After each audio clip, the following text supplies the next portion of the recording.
மா போன வாரம் வந்து நம்ம போட்ட ஒரு முறுக்கு ரெசிபி இருக்குங்களே, அது நல்லா வந்து செஞ்சு பார்த்து நல்ல பாசிட்டிவ் ரிவ்யூ வந்தது. அதே மாதிரி ஒரு நல்ல ஒரு முறுக்கு ரெசிபி செய்யணும். என்ன செய்யலாம்? முறுக்கு ரெசிபி வந்து நிறைய வகை வகையாக இருக்குங்க. அதில் வந்து இன்னொரு வகை தான் செய்ய போகிறோம். போன வீடியோவில் வந்து நம்ம அவல் முறுக்கு செஞ்சுருப்போம். இப்போ வந்து ஒரு சூப்பரான உளுந்து தேங்காய் வச்சு முறுக்கு செய்ய போகிறோம். இப்போ நம்ம அதுக்கு வந்து ஒவ்வொன்றா எப்படி செய்யறதுன்னு பார்க்கலாம். நான் இப்போ வந்து முறுக்கு செய்யறதுக்கு அரை கப்பு வந்து உளுந்து எடுத்துக்கிறேன். பட் அது ஒரு கப்பு தானே? சரி, நான் சொல்கிறேன். அதுதான் தெரியணும். இப்போ இந்த கப்பு இது ஒரு கப்பா, நம்ம எந்த கப்பில் மாவு 2 கப்பு எடுக்கிறோமோ அதே கப்பில் அரை கப்பு உளுந்து எடுத்துக்கணும் அளவு. ஸோ இதில் அரை கப் எடுக்கணும். ஆமாம், இதில் குட்டிங்கிறதுனால நான் அளவு வந்து இதில் அளந்து தான் அதில் போட்டு ஆக்சுவலாக நீங்கள் அப்படி தான் போட்டிருக்கணும். எனக்கு என்ன டவுட்னா, நீங்கள் இதிலே எடுத்து காமிச்சிருக்கலாம்ல, எதுக்கு இதில் எடுத்து காமிச்சிங்க? இது வந்து அளவு கப்பு, நிறைய பேர் அளவு வச்சுன்னு இருப்பாங்க. 1 கப்பு, அரை கப்பு, 1/4 கப்புன்னு சொல்லிட்டு. ஓகே, என்கிட்ட இப்போ அளவு கப்பு இல்லைன்னா 2 கப் அரிசி மாவுக்கு. ஆமாம், நம்ம கரெக்டாகவே சொல்லிடலாம். 2 கப்பு அரிசி மாவு எடுத்திங்கன்னா அரை கப்பு வந்து உளுத்தம்பருப்பு, 2 ஸ்பூன் வந்து பொட்டுக்கடலை. இப்போ இதே வந்து இதில் சேர்த்துக்கலாம். சேர்த்துட்டு லைட்டாக வந்து பொன் வறுவலாக இருக்கணும். அதே மாதிரி உளுந்து வந்து ரொம்ப கலர் மாறக்கூடாது. இப்போ என்ன மாதிரி யாராவது புதுசாக முறுக்கு செய்கிறாங்க, வாழ்க்கையிலேயே முதல் தடவை செய்கிறாங்கன்னா அவங்களுக்காக இந்த டவுட் கேட்க. நம்ம ஏற்கனவே உளுந்து முறுக்கு வந்து வேக வச்சு செஞ்சுருக்குறோம். குக்கரில் உளுந்து வேக வச்சுட்டு முறுக்கு செஞ்சுருக்கோம். அது இன்னும் சூப்பராக நல்லா இருந்தது. இப்போ அதே உளுத்தம்பருப்பு வறுத்துட்டு செய்கிறோம். இது கூட வந்து நம்ம தேங்காயும் பச்சை மிளகாவும் நல்லா நைஸாக அரைச்சி பால் எடுத்துக்கணும். இதுதான் வந்து இந்த முறுக்கோட இது. உளுத்தம்பருப்பு எப்பவும் போடுறது தான். ஆனால் இந்த தேங்காயும் பச்சை மிளகா போட்டு செய்யும் போது 1 மாதம் ஆனால் கூட முறுக்கு வந்து முறுமுறுன்னு இருக்கும். சூப்பராக இருக்குது. டேஸ்ட் வந்து ரொம்ப நல்லாயிருக்கும். இது ஒரு பக்கம் வந்து அப்படியே கம்மியில் வறுத்துக்கலாம். இன்னொரு பக்கம் வந்து நம்ம தேங்காய் வந்து நான் துருவி வச்சுருக்கேன். தேங்காயும் அளவு தான். அரை கப்பு வந்து தேங்காய் எடுத்துக்கலாம். பச்சை மிளகா சின்னதாக ஒரு 3 எடுத்துக்கிட்டேன். காரம் உங்களுக்கு எந்த அளவுக்கு தேவையோ நீங்கள் வந்து அந்த அளவுக்கு வந்து எடுத்துக்கலாம். நான் இந்த கப்பில் வந்து தேங்காய் வந்து துருவி எடுத்து வச்சுருக்கிறேன். இது வந்து நம்ம மிக்சியில் போட்டு நைஸாக அரைச்சி 2 முறை அரைச்சி, ஃபஸ்ட்டு ஒரு முறை அரைச்சி பால் எடுத்துக்கலாம். இன்னொரு வாட்டி தண்ணி ஊற்றி மறுபடியும் பால் எடுத்துக்கலாம். இப்போ அதை பண்ணிக்கலாம். அரை கப்பு தேங்காய் வந்து துருவுனது நான் மிக்சி ஜாரில் சேர்த்துக்கிறேன்.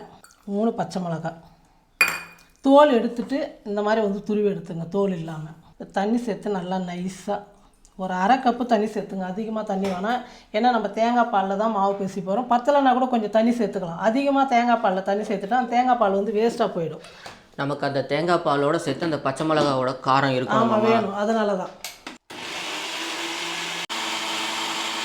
இந்த மிக்சிமா உண்மையிலே நமக்கு வந்து ரொம்ப ஒர்த்தான ஒரு மிக்சி தான். எல்லார் வீட்லேயும் இருக்கணும்னு சொல்லக்கூடிய ஒரு மிக்சி. ஆமாம், நல்லா அரைச்சிக்கலாம். பவுடர் அரைக்கிறதுக்குலாம் சூப்பர் மிக்சி. ஜூஸ் போட நல்ல மிக்சி. அதுக்கப்புறம் மாவு பேசுறதுக்கு இருக்கு.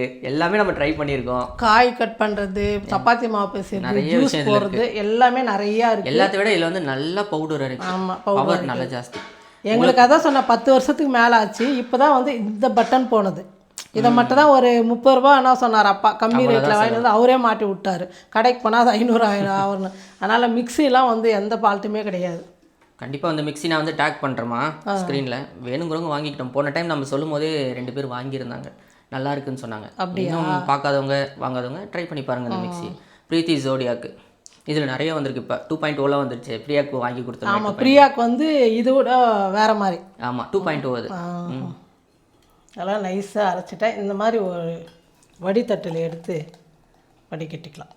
திரும்பவும் இதை இன்னொரு டைம் அரைச்சிட்டா மீதி இருக்கிற பால் வந்துடும். அதுக்கு தான் இதே பாருங்கள். நல்லா அப்படியே நம்ம ஊற்றுட்டு இருந்தால் நைஸாக அரைச்சிட்டேன்.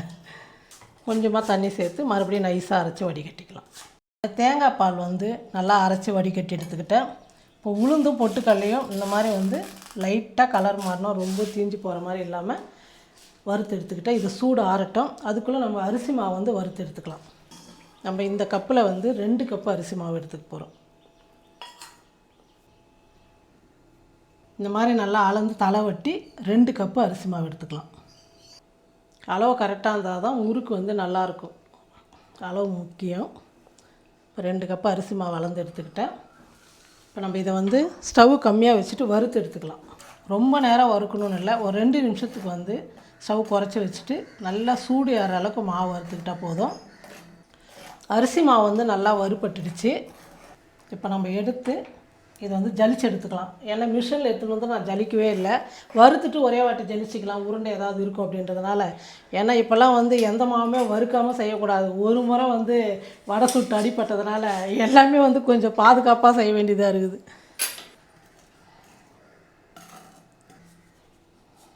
ஒரு சின்ன சின்ன உருண்டை இருந்தால் கூட மாவு வந்து வெடிக்க ஆரம்பிச்சிடும். அதனால் நல்லா ஜலிச்சு எடுத்துக்கிறது தான் நல்லது. பாருங்கள், நம்ம ஜலிச்சதில் எந்த அளவுக்கு இந்த பொடியாக இருக்கு பாருங்கள், ரவை மாதிரி அரிசி மாவில் வராது. அதனால் ஜலிச்சு எடுத்துட்டால் மாவு வந்து நல்லா நைஸாக கிடச்சிடும். உளுந்து பொட்டுக்கல்லையே நல்லா சூடு ஆறிடுச்சு. மிக்ஸி ஜாரில் சேர்த்து நல்லா பவுட்ரு நைஸாக பண்ணி அதையும் ஜலிச்சிக்கணும். நமக்கு இந்த மிக்ஸி ஜார் கூட நல்லா யூஸ் ஆகுதுல்ல. ஆமாம்மா, இது வந்து வரலாறே படைச்சதுன்னு சொல்லலாம்.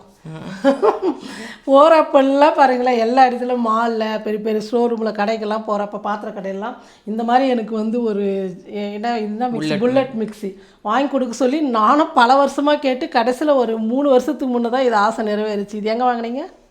கொடிசியாவில் வாங்கிட்டு வந்தேன். கொடிசாலை நான் வாங்கலை, நீ வாங்கிட்டு வந்தது தான். ஆனால் நல்லா யூஸ்ஃபுல்லாக இருக்குது. சின்ன ஒரு 4 மிளகு ஒரு இந்த மாதிரி கொஞ்சம் கொஞ்சம் வயிற்றில் பவுட்ரு பண்ணுறதுக்கு தான். சட்னிக்கெலாம் வந்து தண்ணி சேர்த்து அரைச்சா தான் சட்னி அரையுது. ஒரு பவுட்ரு பண்ணுறதுக்கு நமக்கு ரொம்ப ஈஸியாக, அதாவது மிளகாத்தூள், சாம்பார் பொடி இந்த மாதிரிலாம் கொஞ்சம் கொஞ்சம் டக்கு டக்குன்னு செய்கிறதெல்லாம் வந்து ரொம்ப இதுவாக இருக்குது. இப்போ நம்ம அரைச்சிக்கலாம் நைஸாக. இப்போ உளுந்து வந்து நல்லா அரைச்சி எடுத்துக்கிட்டேன். இப்போ ஜலிச்சிக்கலாம், வடிகட்டிக்கலாம் நினைக்கிறேன். பாருங்கள், ஜலிச்சதில் இந்த அளவுக்கு வந்து பொடியாக வந்துடுச்சு, மீதியாச்சு. இது மறுபடியும் நம்ம அரைச்சி கூட போடலாம். ஏன்னா ஒரு ஸ்பூன் 2 ஸ்பூன் தான் இருக்கும். அதனால் இதை எடுத்துறேன் நான். அரிசி உளுந்தெல்லாம் நல்லா ஜலிச்சு எடுத்துக்கிட்டோம். இப்போ வந்து நம்ம மற்ற பொருளெல்லாம் சேர்த்துக்கலாம். சீரகம் வந்து ஒரு 1/2 ஸ்பூன், எள்ளு வந்து 1 ஸ்பூன், பெருங்காயத்தூள் ஒரு 1/4 ஸ்பூன் சேர்த்துக்கலாம், ஓமம் வந்து ஒரு 1/4 ஸ்பூன். இதை நல்லா கையில் வந்து நுணுக்கிட்டு சேர்த்துங்க. இல்லைனா தண்ணியில் ஊற வச்சு கூட நீங்கள் தண்ணி சேர்த்துக்கலாம். நீங்கள் எண்ணெயும் சேர்த்துக்கலாம், நெய் சேர்த்துக்கலாம், எது வேணால் சேர்த்துக்கலாம். நான் வந்து வெண்ணெய் நல்லா ஃபுல்லாக நிறைக்க 1 ஸ்பூன் வந்து எடுத்துக்கிறேன். இது வந்து உருகி சேர்த்துக்கலாம். வெண்ணெய் வந்து நல்லா உருகி சூட்டோடு சேர்த்துக்கும் போது முறுக்கு வந்து நல்லா மொறு நல்லாயிருக்கும். நம்ம அப்படியே கூட வெண்ணெய் சேர்த்துக்கலாம், உருகி சேர்க்கும் போது இன்னும் நல்லாயிருக்கும். நம்ம உருக்குனா வெண்ணெயை வந்து மாவில் சேர்த்துடலாம். முறுக்குக்கு தேவையான அளவுக்கு உப்பு சேர்த்துக்கிறேன்.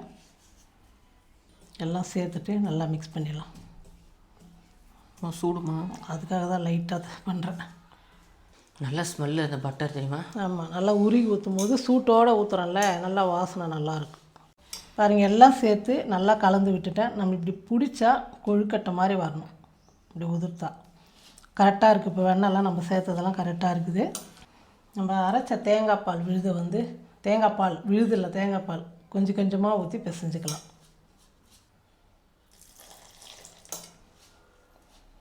பச்சை மிளகா போட்டு அரைச்சனால இல்லை, கொஞ்சமாக பச்சையாக இருக்குது லைட்டாக. ஆமாம், பத்தலைன்னா கொஞ்சம் லைட்டாக தண்ணி சேர்த்துக்கலாம். நான் தான் கேட்க வந்தேன், தண்ணி பத்தலைன்னா சேர்த்துக்கலாமா? தண்ணி சேர்த்துக்கலாம். ஆமாம், நான் அரைச்ச தேங்காய் பால் வந்து அவ்வளோதான், சரியாக போச்சு. இப்போ வந்து தண்ணி வந்து கொஞ்சம் கொஞ்சமாக தெளித்து நம்ம மாவு வந்து பிசைஞ்சிக்கலாம். ரொம்ப கெட்டியாக இல்லாமல் ரொம்ப இலக்கமாக இல்லாமல் கரெக்டான பக்குவத்தில் மாவு பிசைஞ்சால் தான் முறுக்கு வந்து சாப்பிட்றதுக்கு நல்லா மொறு நல்லா கெட்டியாக இல்லாமல் நல்லாயிருக்கும். மாவு வந்து கொஞ்சம் நல்லா பிசைஞ்சிக்குங்க. ஏன்னா நம்ம எள்ளு சேர்த்தலையே, அதெல்லாம் வந்து சரியாக பிசைலைன்னா உதிர்ந்து போயிடும். அதெல்லாம் நல்லா அழுத்தி நல்லா மாவு வெண்ணெய் மாதிரி பிசையும் போது அந்த எள்ளும் வந்து மாவோடு சேர்ந்து ஒட்டிக்கும். எண்ணெயில் போடும் போது உதிர்ந்து வராது. நல்லா மெத்துன்னு இருக்கணும் மாவும். நல்லா இந்த மாதிரி நல்லா மெத்துன்னு வந்து ஒட்டாமல் வரணும். அந்த அளவுக்கு நல்லா மாவு பிசைஞ்சிக்கலாம். நீங்கள் நிறையா முறுக்கு செய்யணும் அப்படின்னீங்கன்னா நான் எடுத்த அளவு வந்து அப்படியே டபுளாக 2 மடங்கு 3 மடங்கு வந்து நீங்கள் எக்ஸ்ட்ரா அதே அளவு சேர்த்துக்கிங்கன்னா கரெக்டாக இருக்கும். உப்பு மட்டும் உங்களுக்கு தேவையான அளவுக்கு சேர்த்துங்க. நல்லா அப்படி உருண்டை பண்ணிவிட்டு அழுத்துனீங்கன்னா மாவு வந்து ஈஸியாக இறங்கணும். அப்படி இதுதான் கரெக்டான பக்குவம். எண்ணெய் வந்து ஒரு பக்கம் ஊற்றி வச்சுட்டு எண்ணெய் காயட்டும். அதுக்குள்ளே வந்து நம்ம முறுக்குழாயில் மாவு போட்டு முறுக்கும் சுற்றி வச்சுக்கலாம். ஒவ்வொன்றா சுற்றி போடும்போது டக்கு டக்குன்னு ஆகிடும். நான் இந்த முறுக்குழாக்குள்ளே இன்றைக்கி வந்து இது தான் எடுத்துருக்குறேன், புல்லட்டு முறுக்குழா. இதுவான் இப்போ என்ன ஏமா இதை எடுத்தீங்க? இது நல்லாயிருக்கும். அதில் வந்து நெட்டு மாதிரி ஒன்று போயிட்டு இருக்குது, அந்த கன்னு. இது கன் டைப்பா?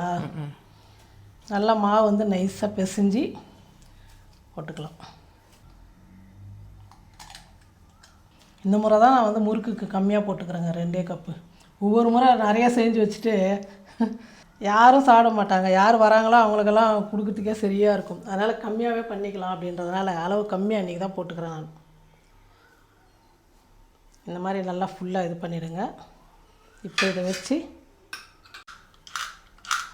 இந்த கரண்டியில் மட்டும் இப்படி எண்ணெய் தடவிட்டு சுற்றிக்கலாம். உங்களுக்கு எந்த அளவுக்கு பெருசாக வேணுமோ அந்த அளவுக்கு வந்து நீங்கள் சுற்றிங்க. சென்டரில் வச்சு ஃபஸ்ட்டு சென்டரில் வச்சுடுங்க. இப்படி நம்மளாம் இந்த அழுத்துற குழாவில் கையில் பிடிச்சி பிசைஞ்சிட்டு இதெல்லாம் வரமாட்டேங்குது, ஈஸின்னு சொல்லிட்டு வாங்கி கொடுத்துட்றாங்க. எங்கே ஈஸி இதில்? பாருமா, என்னமோ சொல்லுவேன், பிரியாவுக்கு தான் இந்த மாதிரி கலையாக சுத்த தெரியும் அப்படின்னு. உனக்கும் தெரியுதுடா. எனக்கு தான் தெரியல. நான் பாருங்களேன் கரண்டியில் எப்படி சுற்றி வச்சுக்கிறேன். நம்ம வந்து இந்த மாதிரி இதெல்லாம் வந்து யூஸ் பண்ணதே இல்லையா. நல்லா போடுவோம், 2 கையில் பிடிச்சி அழுத்துவோம், முறுக்கு பிசைஞ்சு விட்ருவோம். சூப்பராக இருக்குல்ல, ரொம்ப ஈஸி. இந்த மாதிரி ஒரு 10 தட்டில் சுற்றி வச்சிட்டோன்னு வச்சுக்கோ, அது வேகத்துக்குள்ள ஒருத்தர் சுற்றி சுற்றி தட்டில் வச்சிட்டானா ரொம்ப ஈஸி. ஹெல்ப் பண்ணா ஆமாம், ஒருத்தர் ஹெல்ப் பண்ணோம். ஏன்னா கரண்டியில் ஒன்றா சுற்றி போட்டு போட்டு பண்ணுறதுக்கு வந்து ஒரு ஆளும் சரி 2 பேராக இருந்தாலும் லேட் ஆகும். இதுதான் கரெக்டாக இருக்கும். முடிஞ்ச அளவுக்கு யாராவது இந்த மாதிரி விஷயங்கள்லாம் ஹெல்ப் பண்ணுங்க. அப்போ தான் எண்ணெயில் இல்லை முறுக்கு ஆகிட்டு எண்ணெயில் செய்யறதுக்கெலாம் வந்து அதிரசம் முறுக்கு தட்டைக்கெல்லாம் வந்து 2 பேர் இருந்தால் தான் ஈஸி. பூரி சப்பாத்தி எல்லாத்துக்குமே தான். இப்போ எண்ணெயும் வந்து காஞ்சிடுச்சு. இப்போ எடுத்துக்கலாமா, போட்டுக்கலாமா? இது ரொம்ப ஈஸி. இப்படி கையில் எடுத்துட்டு அவ்வளோதான். ஓ, கையில் எடுத்தது என்னம்மா பயமே. அப்படியே தட்டில் போட்டோன்னு வச்சுக்கோ, எண்ணெய் தட்டு ஃபுல்லாக இதுவாகிடும். அதனால் அப்படியே போட்டுக்கலாம். ஆச்சா, இப்படி அவ்வளோதான். நம்ம கரண்டியில் சுற்றுறது போட்டுக்கலாம். அடுத்தது உடனே ரெடி பண்ணணுமா? ஆமாம், இது வேகட்டும். நான் எடுக்கிறதுக்குள்ளே நீ வந்து சுற்றி விட்டு. முறுக்கு எப்படி சுட்டாலும் சாப்பிட்றது தான், ஆனால் எதுக்கு இப்படி கலையாக சுடுறாங்கன்னு தான் தெரியல. ஏவா கலையாவா? உடச்சி சுட்டாலும் வேக போகுது, சாப்பிட போகிறோம். கரெக்டு தான். அப்புறம் எதுக்கு இவ்வளோ டிசைனாக உட்காந்து மெனக்கட்டு? அப்போ தான் அழகாக இருக்கும் பார்க்கறதுக்கு, கொடுக்கறதுக்கு கூட. இந்தாங்கம்மா, போதுமா? போதும் போதும். ஒரு வெட்டு கடைசியாக கீழே விழுகு. அதில் வலிக்கிட்டு போகுது. Just miss. நாங்கள் அடுத்து இதே மாதிரி எல்லாத்தையும் போட்டுருவோம். முறுக்கு வந்து நாங்கள் இங்கே மேஜிக் பண்ணிக்கிட்டு இருந்தோம்மா சுற்றிக்கிட்டு, அதனால் கொஞ்சம் எண்ணெய் காஞ்சிடுச்சு. ஆனால் முறுக்கு வந்து கொஞ்சம் வெள்ளையாக வரணும். அந்த முறுக்கு நம்ம தேங்காய் பட்டர் முறுக்கு. ஆமாம், அதனால் வந்து வெள்ளையாக இருக்கணும். இன்னும் கொஞ்சம் முன்னாடியே எடுத்துங்க. நம்ம இதுக்கு மேலே செய்யறதெல்லாம் கொஞ்சம் எடுத்துக்கலாம். அதாவது முறுக்கோட மாவு வந்து எண்ணெய் வந்து கொதிப்பு அடங்குச்சுன்னா நம்ம முறுக்கு எடுத்துடணும். ரொம்ப தீ ஃபுல்லாக வச்சிட்டா கலர் வந்து மாறிடும். பக்கம் சுற்றி கொடுக்கும் போதே பாருங்கள், என் பையன் எவ்வளோ சூப்பராக வீடியோவே எடுத்துக்கின்னு முறுக்கும் சுற்றி கொடுத்துக்கின்னு நான் இந்த பக்கம் எடுக்கும்போது டக்குன்னு வேலை வந்து பாரு, ஒரு 10 நிமிஷம் தான். ஒருத்தர் சுற்றி கொடுக்கும்போது ஒருத்தர் எடுத்துட வேண்டியது தான். நம்ம வீட்டில் வந்து அடிக்கடிக்கும் கூட இந்த மாதிரி ஒரு 2 கப்பு போட்டு நல்லா ஹெல்த்தியாக வந்து கடையில் வாங்காமல் டக்குன்னு ஒரு அரை மணி நேரத்தில் முறுக்கு செஞ்சு வச்சுட்டா சாயங்காலம் ஸ்கூல்லேருந்து குழந்தைங்க வரும்போது அவங்க தான் விரும்பி கேட்பாங்க, கடையில் இது வேணும் அது வேணும்னு சொல்லிட்டு. அவங்களுக்கு நம்ம வீட்டிலே செஞ்சு வச்சு கொடுக்கும்போது ரொம்ப சூப்பராக இருக்கும். அதுவும் நார்மல் முறுக்கை விடமா இந்த முள்ளு முறுக்கில் அதே மாவு அதே மசாலா தான் நம்ம சேர்த்துருப்போம், ஆனால் டேஸ்ட் நல்லா இருக்கு. அந்த முறுக்கு இது நல்லா இருக்கு. ஆமாம், எப்போவுமே முள்ளு முறுக்கு டேஸ்ட் நல்லா இருக்குது. ஏன் அப்படி தெரியலையே. முறுக்கு வந்து மாவு ஒரே இதுதான், ஆனால் டேஸ்ட் எப்படின்னு எனக்கு தெரியல. உனக்கும் தெரியலையா? ஆனால் பார்க்க வந்து அதோட இது வந்து நல்லா பார்வையாக இருக்கு பாரு, பார்க்கறதுக்கு நல்லா. ஆமாம், அன்றைக்கி நம்ம குட்டி குட்டியாக செஞ்சோம், சூப்பராக இருந்தது.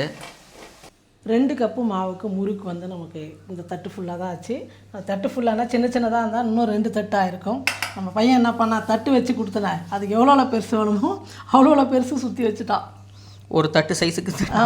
இது சின்னதாக போட்டால் இன்னும் 2 பிளேட் ஃபுல்லாக வந்து ஒரு முறுக்கு தான் ஒருத்தர் சாப்பிட முடியும். அந்த அளவுக்கு பெருசாக சுற்றி வச்சிட்டாரு. வேலையும் சீக்கிரம் முடிஞ்சுது. ஒரு சூப்பரான ஒரு அரை மணி நேரத்தில் நம்ம வீட்டில் அரிசி மாவு வந்தால் போதும், முறுக்கு செஞ்சிடலாம். நீங்களும் இதே மாதிரி தேங்காயெல்லாம் அரைச்சி ஊற்றி அந்த பால் எடுத்து முறுக்கு செஞ்சு பாருங்கள். டேஸ்ட் வந்து ரொம்ப சூப்பராக இருக்கும். நான் போட்ட அளவு அதே மாதிரி நீங்களும் முறுக்கு செஞ்சு பாருங்கள். செஞ்சு பார்த்துட்டு எப்படி இருக்குன்னு சொல்லிட்டு மறக்காமல் கமெண்ட் பண்ணுங்கள், ஷேர் பண்ணுங்கள். நன்றி.